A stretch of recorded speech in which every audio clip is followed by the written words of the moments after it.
most of ata tí wọ́n jẹ ní tẹ́ ń jẹ lẹ́kọ̀ọ́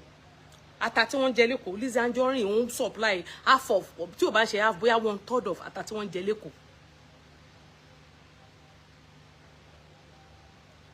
bóyá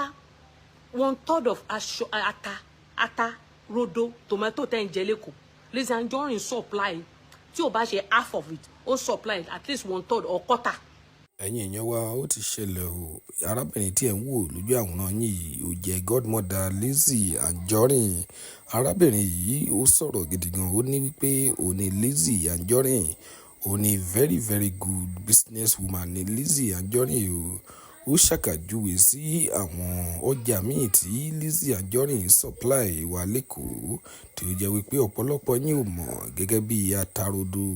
àti àwọn tòmátò ó ní Lizzy Anjorin ló ń supply púpọ̀ lára rẹ̀ ó supply rẹ̀ sí Lagos State ẹ̀yin èèyàn wa mo mọ̀ pé ẹ kò tí gbọ́ ilé ṣùgbọ́n ẹ fi ara balẹ̀ kí ẹ máa bá wa lọ lórí ètò yìí ó ti yá. Ọ̀fàtà tí wọ́n jẹ lẹ́kọ̀ọ́.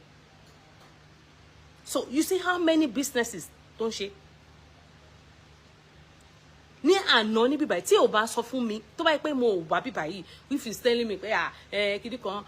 I'm busy àwọn àpò pé kíni ẹ̀ ń tà tó doru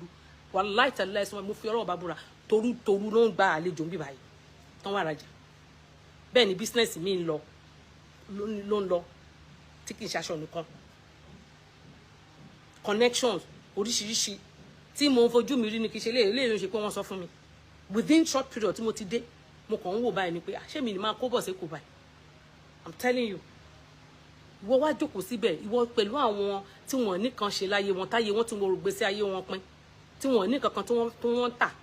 ìwọ jẹ́ kán máa lórí ẹ̀ kán máa lọ kí ìwọ wá máa bú ẹni tó lè benefit lára ẹ̀ no ìyẹn kọ́